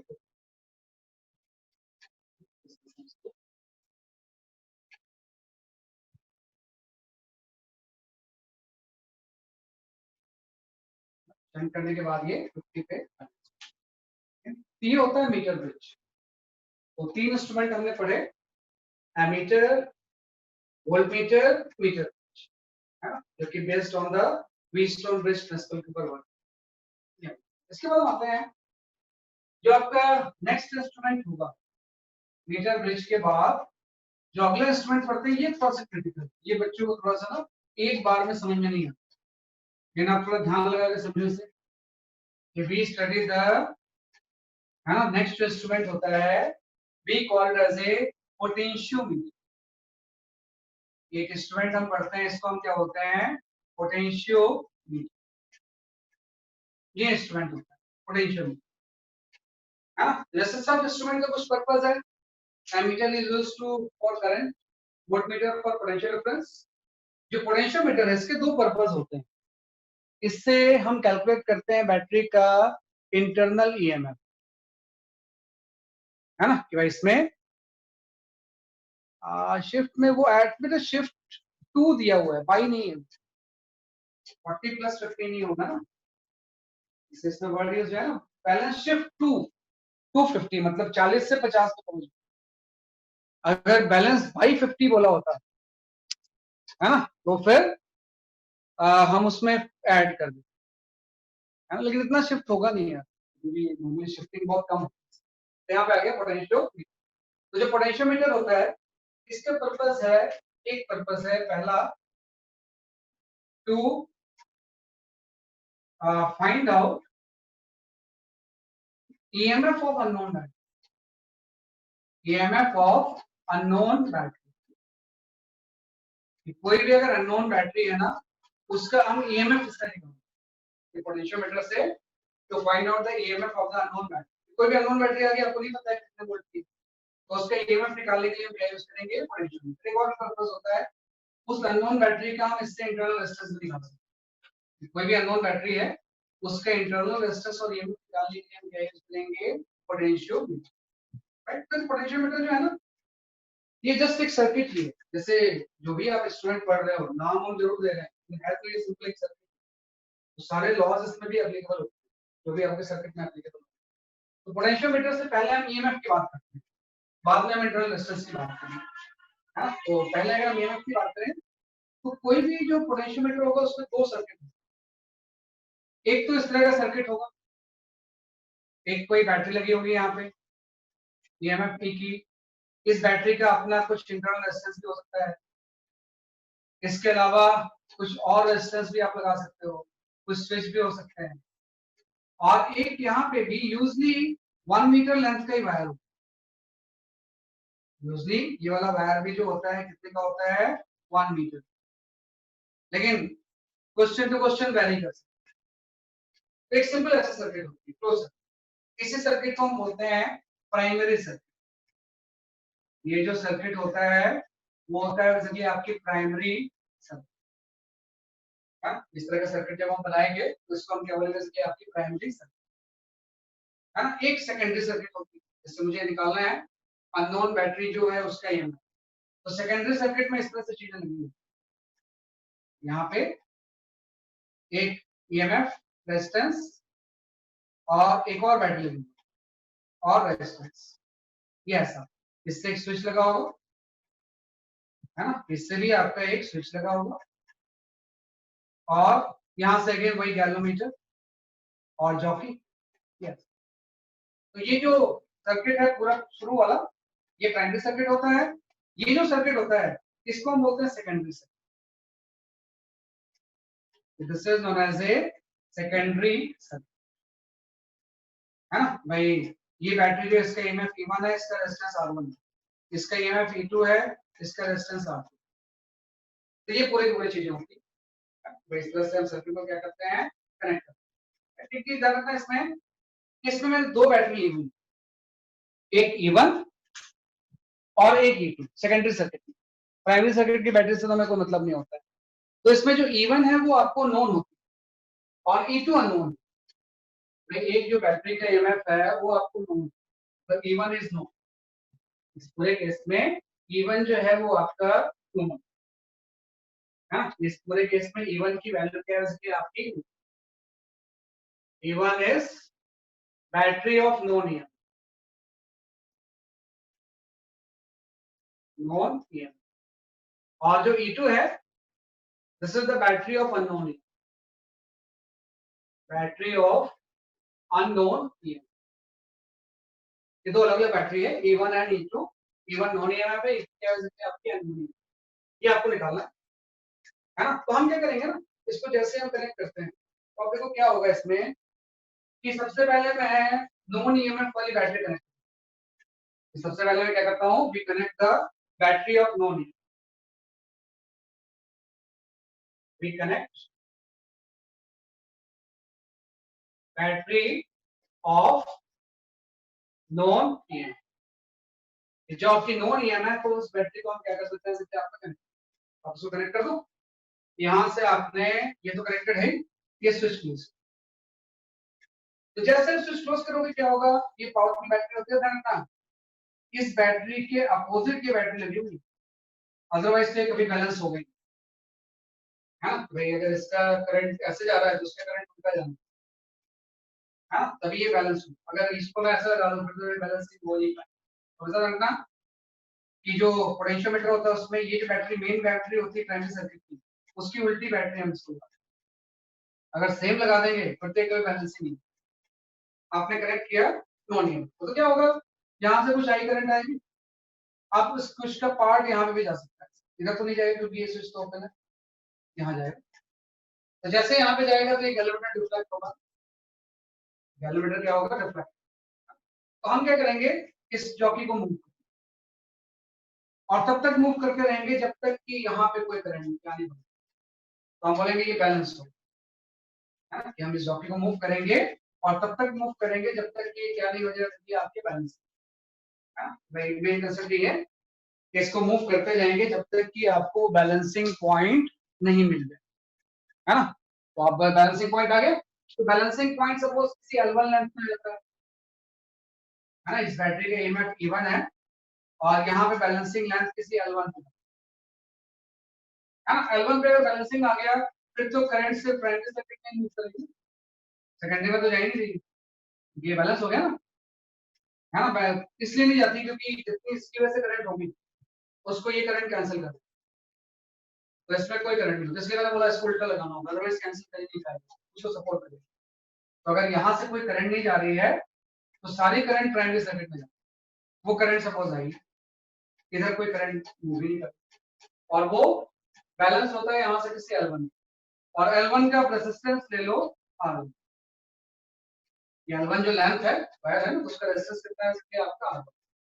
इसके बाद हम क्या करते हैं, ये जो क्लोज लूप है ये वाला, इसमें हम केवीएल अप्लाई, स्विच क्लोज किया, बैलेंसिंग पॉइंट लिया है, L1 लेंथ मेजर की, उसके बाद भी अप्लाई द किरचॉफ वोल्टेज, है ना, इन दिस क्लोज लूप। यहाँ से कहीं से भी स्टार्ट कर लो, सपोज ये पॉइंट कोई P है, यहाँ पे टच कर रहा है, तो P से स्टार्ट होके वापस P तक आ जाना, P से स्टार्ट होके वापस कहाँ तक आ जाना है, इसलिए आपके P पे है, तो हम P से स्टार्ट करते हैं। तो नॉन ईएमएफ को अपने कनेक्ट किया, नाउ पॉइंट जब बैलेंस किया, सेकंड हो गया कि इसको आपने क्या कर दिया, बैलेंस, और बैलेंसिंग के बाद हमने केवीएल अप्लाई। तो अब इस क्लोज लूप में जब केवीएल अप्लाई करेंगे, P से स्टार्ट करते हैं, हो जाएगा 0 प्लस I इंटू R1, है, इसलिए क्योंकि यहाँ का आपने 0 ले लिया P का, करंट के अपोजिट जाएंगे तो गेन होगा ना। ये रेजिस्टेंस R1 है, करंट कितनी फ्लो हो रही है I इंटू R1। फिर हम यहाँ है, यहाँ पे ड्रॉप होगा -E1, लेकिन इसमें कोई कुछ ड्रॉप या गेन नहीं होगा ना, वही तो पर्पस था, ताकि यहाँ पे कोई ड्रॉप या गेन नहीं है ना, तो स्मॉलर में कोई ड्रॉप या गेन नहीं होगा, तो -E1 आ गया यहाँ पे, और उस स्मॉलर वन में कोई ड्रॉप या गेन नहीं, क्योंकि वहां पे नॉर्मली कोई करंट ही नहीं। तो ये केवल की इक्वेशन आ गई, इक्वल टू अगेन 0, 0 से स्टार्ट होगा वापस 0 पे आ गया। तो यहाँ से एक इक्वेशन आ गई कि जो E1 की वैल्यू होगी वो I इंटू R1 की इक्वल है ना, E1 की जो वैल्यू होगी वो किसके इक्वल हो जाएगी, इसलिए आपकी I इंटू R1। अब हम क्या करते हैं, इसको डिस्कनेक्ट किया, फर्स्ट बैटरी को डिस्कनेक्ट किया, सेकंड बैटरी को connect, now we connect unknown battery, इसको कनेक्ट करते हैं इसलिए आपके अननोन बैटरी है ना। वापस बात है, अननोन बैटरी को जब आप कनेक्ट करोगे, इसको आपने यहाँ से स्विच ऑफ किया, इसको कनेक्ट, तो फिर से अनबैलेंस हो जाएगा, गैल्वेनोमेटर रिफ्लेक्ट होने लगेगा, फिर से मूव किया, और मूव करके सपोज यहाँ पे कहीं पे फिर से बैलेंसिंग, किसी दूसरे पॉइंट पे डैश, ये जब आपने E2 कनेक्ट किया तो आप बैलेंसिंग पॉइंट कहीं P डैश पे होंगे, इधर भी हो सकता है, मुझे नहीं पता, हाँ P डैश पे क्या हो गया, बैलेंसिंग हो गया, और वो लेंथ भी आपने मेजर कर ली, यहाँ से इस P डैश की जो लेंथ है वो आपका L2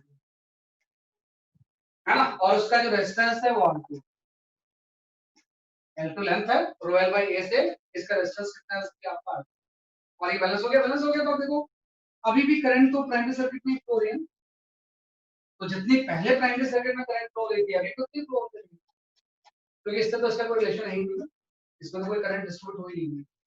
तो फिर से हम वही करेंगे कि we connect unknown battery and balance, इसके बाद बैलेंस करेंगे और इस पर फिर से केवीएल लगा देंगे, तो केवीएल लगाएंगे तो 0 प्लस करंट तो पहले जैसी प्राइमरी सर्किट में तो चेंज आएगा नहीं, I into resistance R2 L2 length का माइनस E2 हो गया, क्योंकि अब E2 के थ्रू जा रहा है, और वो जो R2 था उससे ड्रॉप क्या होगा जी, अगेन अगेन 0, यहाँ से E2 की वैल्यू आ गई आपकी I इंटू, आपका दो चीज आ गई कि E1 की वैल्यू I इंटू R1 आ गया, E2 equal to I into R, दोनों को डिवाइड कर दो, तो जैसे दोनों को डिवाइड करेंगे आपको तो I तो कैंसिल हो जाएगी, यहाँ से आपका ये रिलेशन है, जो E1 बाई E2 है ये इक्वल हो जाएगा R1 बाई R, है ना, और इनफैक्ट ये इक्वल हो जाएगा L1 बाई R, क्योंकि रेजिस्टेंस लेंथ का डायरेक्ट प्रोपोर्शनल होती है, ये आपको तो इसमें देखो E1 नोन है, L1 आप मेजर कर लोगे कि जब आपने पहली बैटरी कनेक्ट किया था तो बैलेंस कहाँ हो रहा था, L2 भी नोन होगा क्योंकि दूसरी बैटरी में बैलेंस कहाँ हो रहा है, तो L1 L2 E1 नोन है, तो E2 अपने आप आ जाएगा, तो जो अननोन बैटरी की EMF है इस फॉर्मूले से हम उसको कनेक्ट, ये थोड़ा सा प्रोसीजर है, थोड़ा सा इसको ठीक से समझना है, न्यूमेरिकल सॉल्व करना आसान है लेकिन एज ए इंस्ट्रूमेंट वर्किंग इस तरह से, जस्ट इसको ऐसे ही करना जैसे मैं बता रहा हूँ, तो इसमें बहुत ज्यादा उस तरह से दिमाग मत, पहले बैटरी को कनेक्ट किया, बैलेंस किया, किरचॉफ वोल्टेज लॉ यूज करते हैं, दूसरी बैटरी को कनेक्ट किया, बैलेंस किया, किरचॉफ वोल्टेज लॉ, दो इक्वेशंस आ गए, दोनों को डिवाइड, उसमें तीन चीजें अगर नोन है ना, नोन चीजें हम क्या कर लेंगे, तो आपका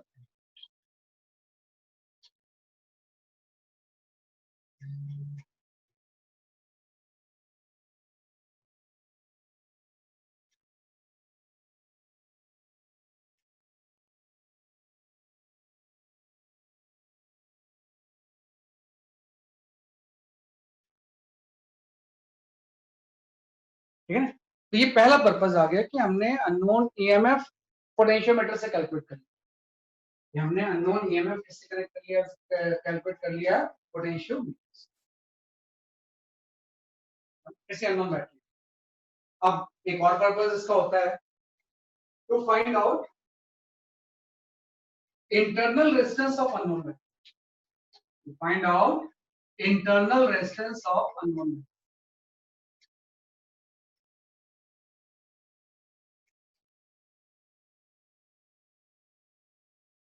internal resistance of unknown battery,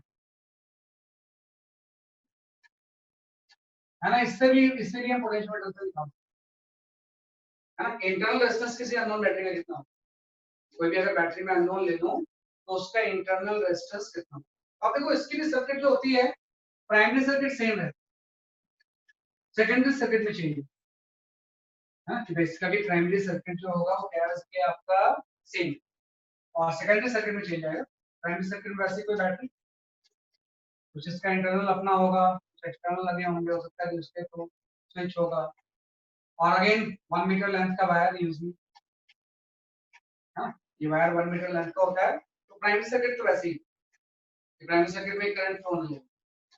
secondary circuit में थोड़ा सा मॉडिफिकेशन है। यहाँ पे हम ले लेते हैं कोई बैटरी है, इसका ईएमएफ है E1 और इसका इंटरनल रेजिस्टेंस R1 मुझे, यस, और इसके पैरेलल में एक हम और रेजिस्टेंस लगाते हैं R, और यहाँ पे एक स्विच है, ये थोड़ा सा क्रिटिकल है। और अगेन वैसे गैल्वेमीटर, और ये यहाँ पे टच कर रहा हूँ, है ना। इसका आपको पर्पस ये है कि जो अननोन बैटरी है उसका इंटरनल रेजिस्टेंस R1 मुझे नहीं पता, R1 कितना है ना। ये R, कैपिटल R आपको नोन है, R1 अननोन है, this capital R is the known resistance. जो कैपिटल R है वो कैसा है, जैसे आपका नोन रेजिस्टेंस, ये पर्पस है इसका। हाँ, तो आपने क्या किया, पहले ये स्विच ओपन रखो, है ना। इनिशियली क्या होगा, स्विच इज ओपन, है ना, capital R is not connected. Initially क्या होगा, स्विच इज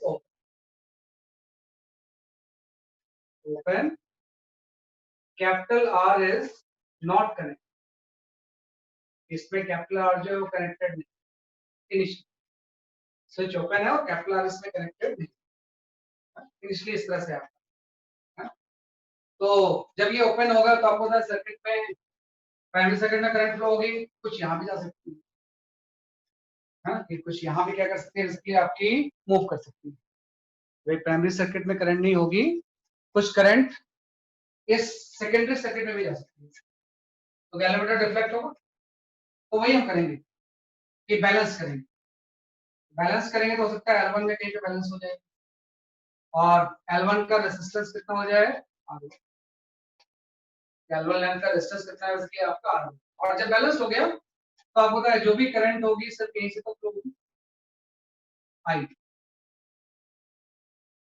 है ना। इसके कोई भी पार्ट इधर नहीं जाएगा, है ना, मतलब उसका डायरेक्ट मतलब होता है कि ऐसे जा रहा होगा, लेकिन E1 वाली करंट उसको कैंसिल करके नेट दोनों का जीरो है, तो क्या होगा, ये बैलेंस, बैलेंस हो जाएगा, तो इसका डिफ्लेक्शन नहीं होगा। तो हम क्या करेंगे, वही चीज, सेम वही चीज कि आपने स्विच को ओपन किया, R is not connected, balance करके केवल बताइए, आपने इसको बैलेंस किया,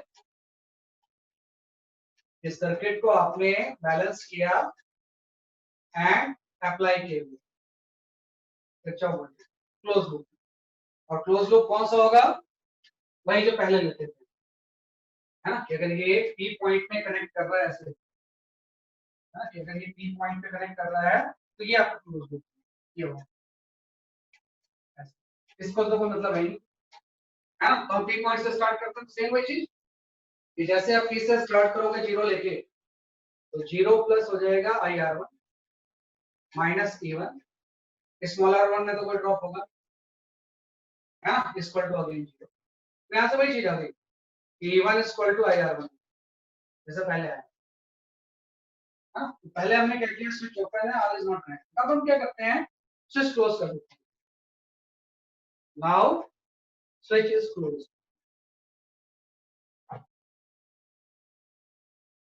close, and switch is close का मतलब हो जाएगा capital R is connected, capital R को हमने क्या कर दिया, स्विच क्लोज करके उसको कनेक्ट कर दिया, यहाँ से आपने क्लोज कर दिया सर, हाँ, तो जैसे क्लोज करेंगे बैलेंसिंग डिस्टर्ब हो जाएगी, सारा करंट फ्लो हो जाएगा, गैल्वेमीटर इफेक्ट होगा, तो फिर से मूव करते हैं और किसी पी डैश पॉइंट पे, ताकि ये फिर से बैलेंस हो, पी डैश की लेंथ मेजर कर लेते हैं L2,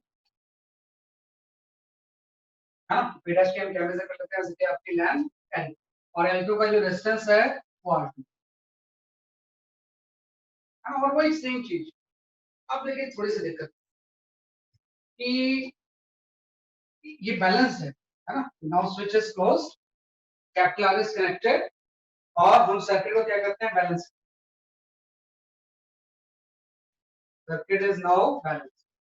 ये बैलेंस है। बैलेंस का मतलब आप समझना क्या है, यहां से कोई करंट नहीं जाएगी।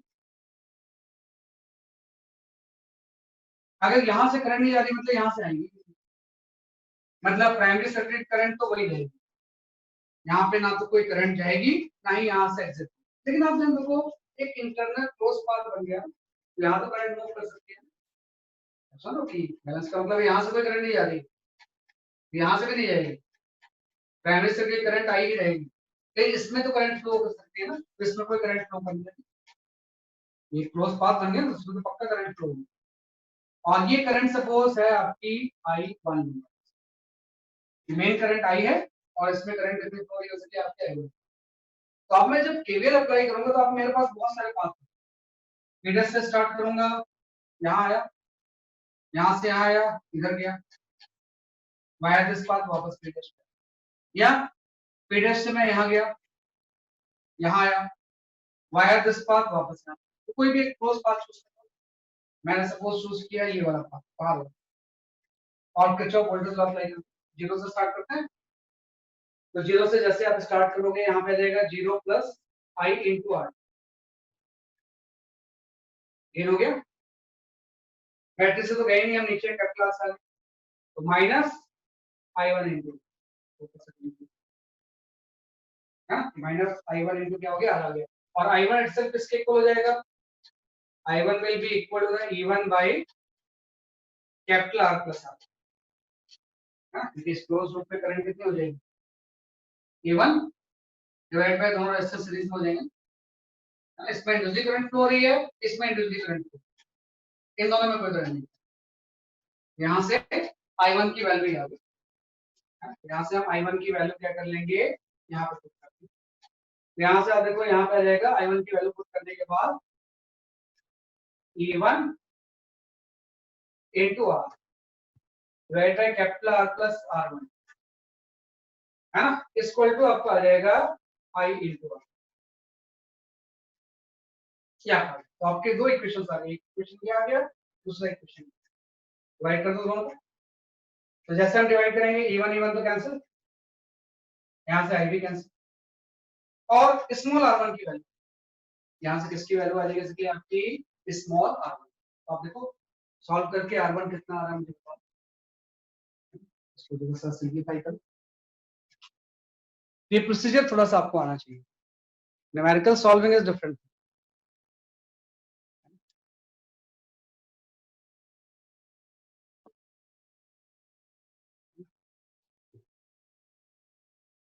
अब सही हो गया आदित्य,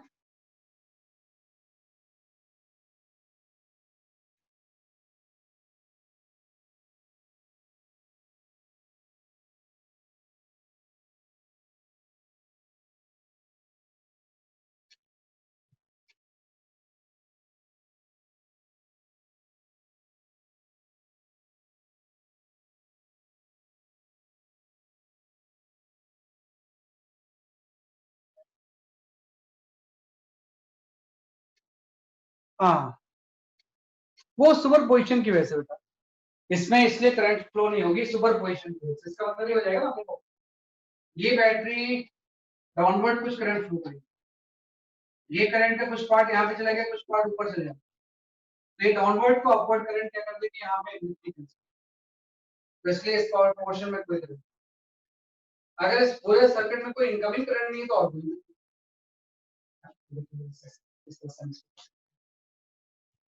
तो सब कुछ सुपर पोजिशन से होता है, दो बैटरी का कंबाइंड इफेक्ट। मैं बताऊंगा आपको सुपर पोजिशन, सुपर पोजिशन के भी एक क्वेश्चन कर लें ताकि ये सारी चीजें क्लियर हो जाए। बेटा आदित्य अभी वीडियो फ्रीज तो नहीं है?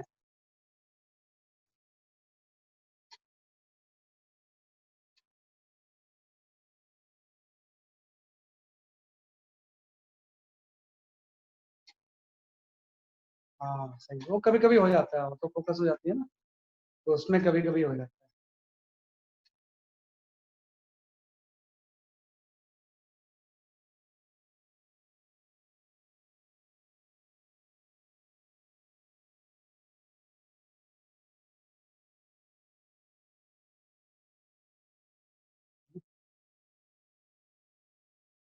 हाँ, इन्होंने सही आंसर बताया है कि R1 की वैल्यू ये आ रही है, L2 by L1 minus one, सही है ना। ये जो बता रहे हैं R1 की वैल्यू जो होगी वो आपकी ये आ रही है, capital R into R2 minus R minus,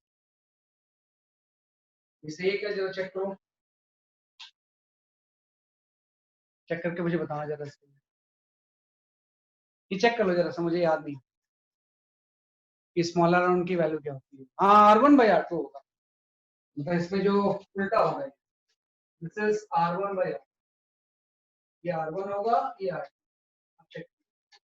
और रेसिस्टेंस लेंथ के डायरेक्टली क्लोज होता है, तो फाइनल फॉर्मूला आपका ये R1 की वैल्यू हो जाएगी कैपिटल R L1/L2 में,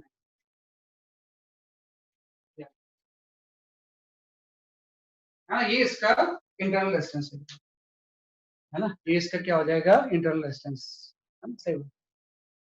क्योंकि अब देखो, जब आपने रेजिस्टेंस कनेक्ट नहीं किया था तो उस टाइम बैलेंसिंग लेंथ L1 आपको पता था, जब आपने कनेक्ट कर दिया बैलेंसिंग लेंथ L2 पता है, कैपिटल R तो नोट है, इंटरनल रेजिस्टेंस है, तो उस पे एज ए फॉर्मूला आप इसको क्या करेंगे हम एज ए फॉर्मूला, तो ये होता है potential principle construction and work, सही है, हमेशा सही है। और रेसिस्टेंस का रेशियो लेंथ के रेशियो के डायरेक्टली प्रोपोर्शनल, तो लेंथ के टर्म्स में उसको चेंज कर देंगे, तो इसी तरह से क्वेश्चन आता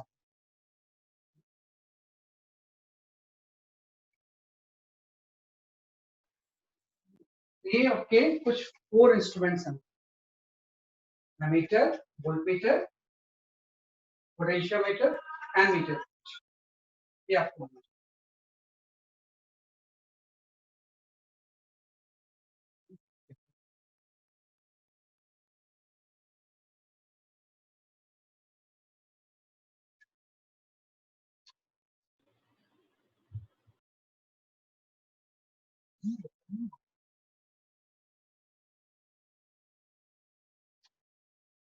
ठीक है, ये कर सकते हैं। चलो, तो आई गिव वन न्यूमेरिकल, उसको आप ठीक से सॉल्व करो, और कैसे न्यूमेरिकल सॉल्व करते हो मैं बताऊंगा आपको, फिलहाल आप अपने मेथड से करो।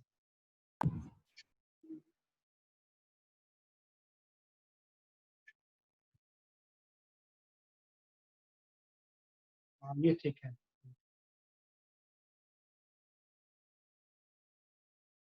जस्ट सॉल्व दिस क्वेश्चन,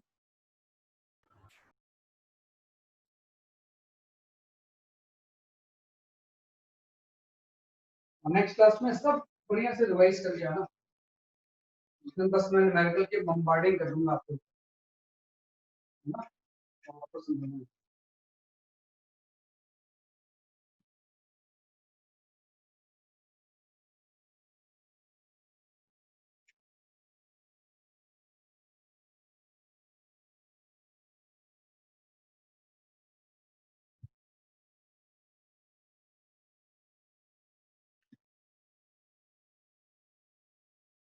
अरे इसका इस थ्योरी से कोई रिलेशन नहीं, न्यूमेरिकल अलग दुनिया होती है, थ्योरी में जस्ट आपने जान लिया, इसके बाद न्यूमेरिकल सब अलग तरीके से, तो क्या है ना कि कभी एग्जाम में आता है लिखने कि principle construction and working of potentiometer, तो इस तरह से आप करोगे जैसे मैंने भी बताया, न्यूमेरिकल सॉल्व तो जैसे भी करो आपके पास।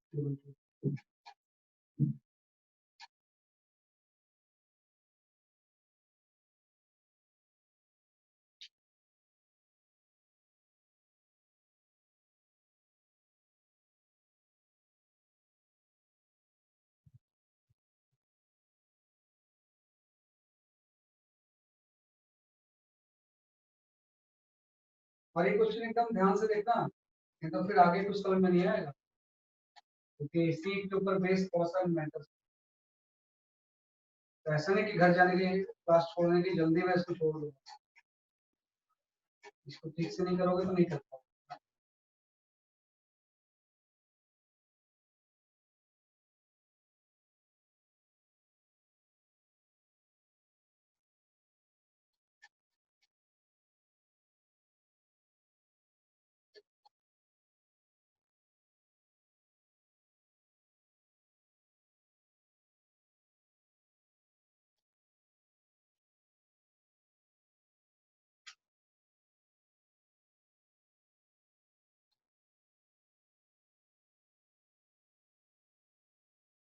और ऐसा मेथड बताऊंगा एक लाइन में सारे क्वेश्चन सॉल्व होंगे, एक लाइन में सारे पोटेंशियल के क्वेश्चन।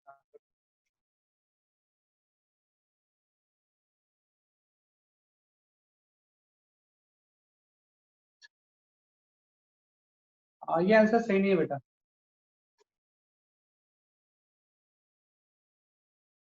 हाँ देवांश सही है आपका आंसर।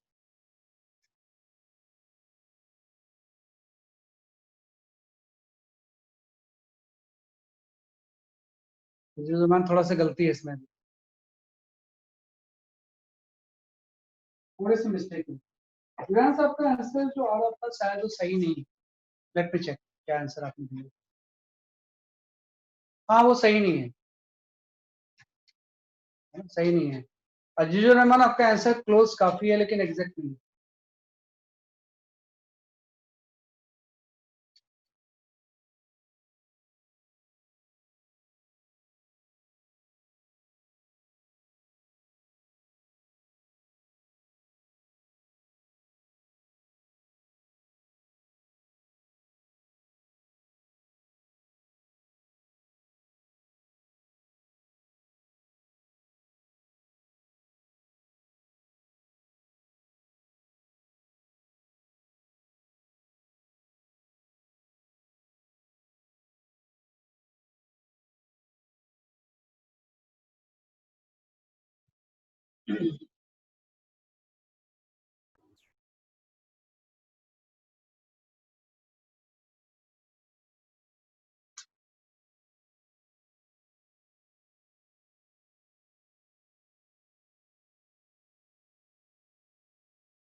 हाँ नहीं अरिजीत सिंह है सही।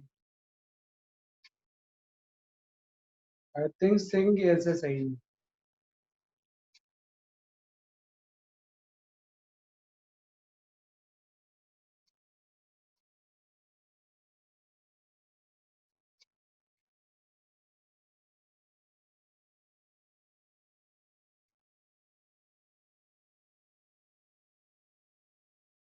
चलो मैं आपको बताता हूँ। पता नहीं इतना मुझे आइडिया नहीं है। इसका आंसर जो है ना वो आपका है 46.67 सेंटीमीटर। इसका जो आंसर है that is 46.67 centimetre. 46.67 centimetre. Let me explain this question है ना। कि मैं इसको अच्छे से एक्सप्लेन करता हूँ और ऐसे ही आप सॉल्व करना जैसे मैं बता रहा हूँ, है ना। 46.67 इज द करेक्ट। आपको दिया गया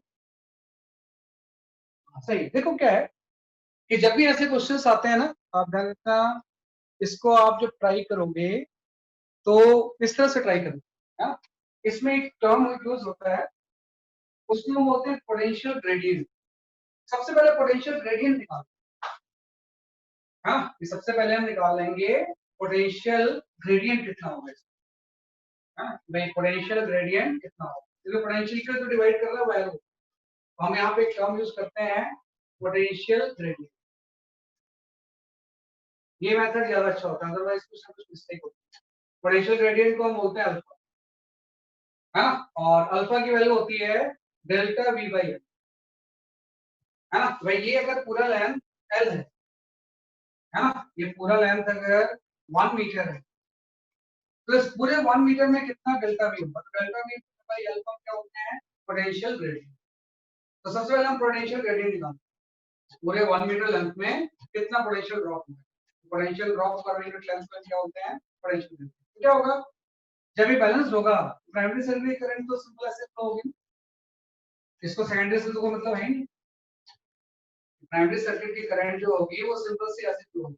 सबसे पहले मैं निकालता हूं पोटेंशियल ग्रेडियंट, है ना। तो पोटेंशियल ग्रेडियंट में निकालूंगा तो मुझे सबसे पहले निकालनी पड़ेगी प्राइमरी सर्किट की करंट आई कितनी, आई इक्वल टू हो जाएगा 10 वोल्ट डिवाइड बाय 10 प्लस 10। याद रखना 10 ये तो है ही, प्लस इस वायर का 10 ओम भी तो आ जाएगा, 10 ओम पर मीटर है, 1 मीटर कितना हो जाएगा, 10 ओम आ जाएगा। यहाँ से आई आ गई, तो आई की value half ampere, primary circuit की करंट जो होगी वो हाफ एम्पियर।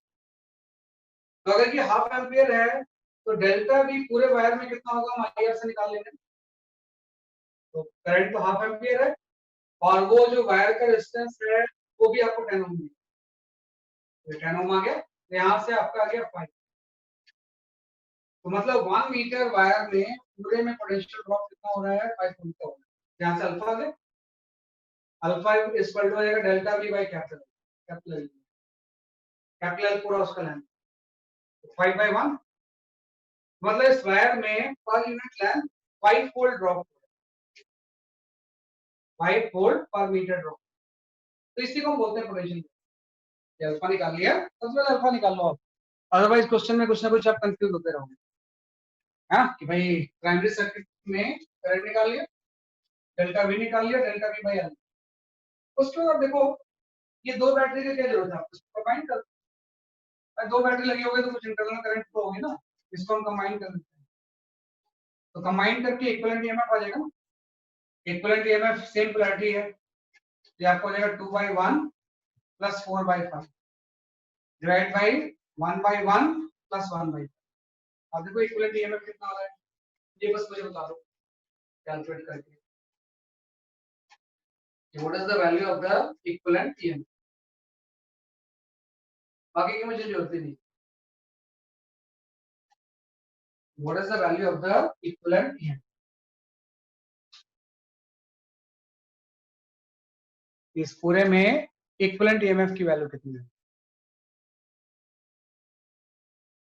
पैरेलल कंबाइन करके इक्विवेलेंट ईएमएफ कितना आ रहा है।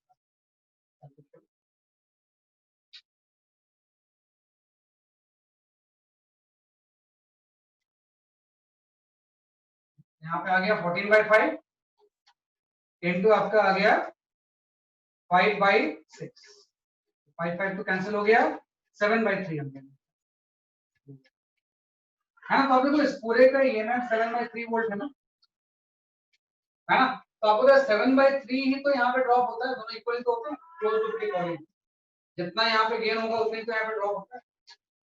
तो हम ये तो जानना चाहते हैं कि 7/3 वोल्ट अगर ये है तो इसके पैरेलल में ड्रॉप सेम होगा ना, कितना लेंथ इसको ड्रॉप कर दो, ये लेंथ अगर एल है तो यहाँ पे अपने जो पोटेंशियल ग्रेडियंट है अल्फा, अल्फा को आप उस लेंथ से मल्टीप्लाई कर दो और वो अल्फा इंटू एल है, वो ईएमएफ के इक्वल होना चाहिए, जो नीचे ईएमएफ कॉन्सेप्ट ये होता है कि आपने अल्फा निकाल लिया, पर यूनिट लेंथ कितना ड्रॉप हो रहा है तो स्पीड तक कितना ड्रॉप हो जाएगा अल्फा, और वो ईएमएफ को ही तो बैलेंस कर रहा है। यहाँ से एल की वैल्यू होगी, तो जो एल की वैल्यू हो जाएगी वो ईएमएफ बाई अल्फा हो जाएगी, है ना। ईएमएफ आप निकाल चुके हो, ईएमएफ कितना बेसिकली आपका 7/3 वोल्ट और अल्फा आपका 5, तो इससे आप चेक करो कितना। तो मेरे ख्याल से किसी का आंसर सही आया था बीच में, निमिषा ने सही आंसर दिया, निमिषा का जो आंसर था वो सही है ना। हाँ 7/3 सही है, निमिषा का आंसर सही है। यहाँ से एल की वैल्यू 7/15 मीटर हो जाएगी, 7/15 मीटर हो जाएगी, मीन्स एल की वैल्यू 700/15 सेंटीमीटर। सही समझ आएगा, किसी का आंसर सही। हम इससे आप सॉल्व करें, मीटर से वही हो, है ना, 46.67 सेंटीमीटर। तो ये स्टेप आप जानना, फिर तो अननेसेसरी कॉम्प्लिकेशन में फंस जाएंगे। आई निकालो, डेल्टा भी निकालो, अल्फा निकालो, अल्फा से जो लाइन की बैलेंस कर रही है वो ईएमएफ ठीक होगी। This way we can solve this type of questions. इस तरह से हम उसको क्या कर सकते हैं, कि आपको सॉल्व कर सकते